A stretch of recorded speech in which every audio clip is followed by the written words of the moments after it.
Welcome back.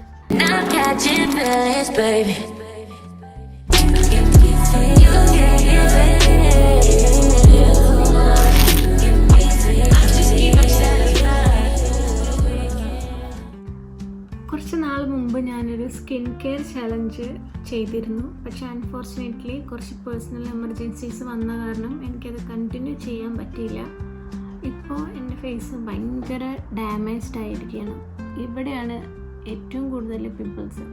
Face മൊത്തം pimples ഉണ്ട്, പക്ഷേ ഏറ്റവും കൂടുതൽ ഫോക്കസ് ചെയ്തിരിക്കുന്നത് ഇവിടെയാണ്. സോ ഐ തോട്ട് ഞാനത് കണ്ടിന്യൂ ചെയ്യണം. കണ്ടിന്യൂ ചെയ്തിട്ട് എന്തെങ്കിലുമൊക്കെ റിസൾട്ട് കിട്ടിയിട്ടുണ്ടെങ്കിൽ അത് നല്ലൊരു കാര്യമല്ലേ. So let's do it. അന്നത്തെ പോലെ തന്നെ ആദ്യം കുറച്ച് അരിപ്പൊടിയാണ് വേണ്ടത്. അരിപ്പൊടി ആദ്യം ഇടാം. വേണ്ടത് നാരങ്ങ നീരാണ്. മിക്സ് ചെയ്ത് നോക്കാം. പിന്നെ കുറച്ച് തേന് നല്ലപോലെ മിക്സ് ചെയ്ത് കൊടുക്കാം. ഈ ഒരു കൺസിസ്റ്റൻസി മതി. ഇതാണ് ഫേസിൻ്റെ അവസ്ഥ.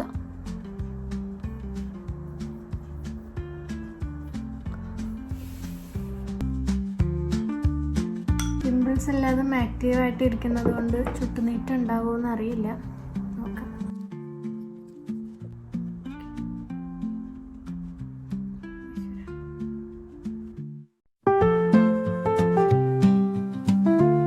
കുറച്ച് വെള്ളമായോ എന്നൊരു ഡൗട്ട്. കുറച്ചുകൂടെ അരിപ്പൊടി ഇട്ട് സെറ്റാക്കട്ടെ. യെസ്, ഈ ഒരു കൺസിസ്റ്റൻസി ആവുന്നതാണ് നല്ലത്. അപ്പോൾ നമ്മുടെ ഫേസിൽ ഇടിക്കും.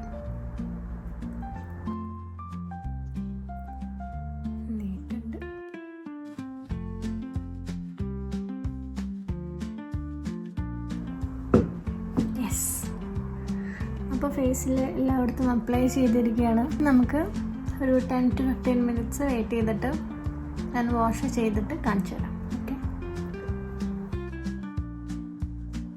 ഗൈസ്, അപ്പോൾ ഫേസ് ഒരു 20 minutes ഓൾമോസ്റ്റ് ഞാൻ ഇട്ടു.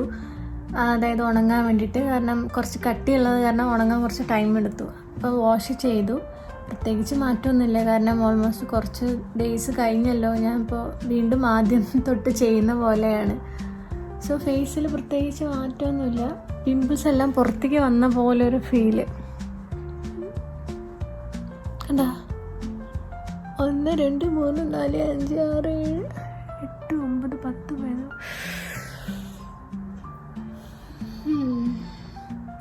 അപ്പോൾ നമുക്ക് കണ്ടിന്യൂസ്ലി ഈ പാക്ക് യൂസ് ചെയ്ത് നോക്കാം. യൂസ് ചെയ്തിട്ട് എങ്ങനെയാണ് അതിൻ്റെ റിസൾട്ട്, എന്താണ്, വല്ല മാറ്റം ഉണ്ടോ ഇല്ലേ എന്ന് നമുക്ക് നോക്കാം. ഇത് ഞാൻ എന്തായാലും നിർത്തില്ല, കണ്ടിന്യൂ ചെയ്യും.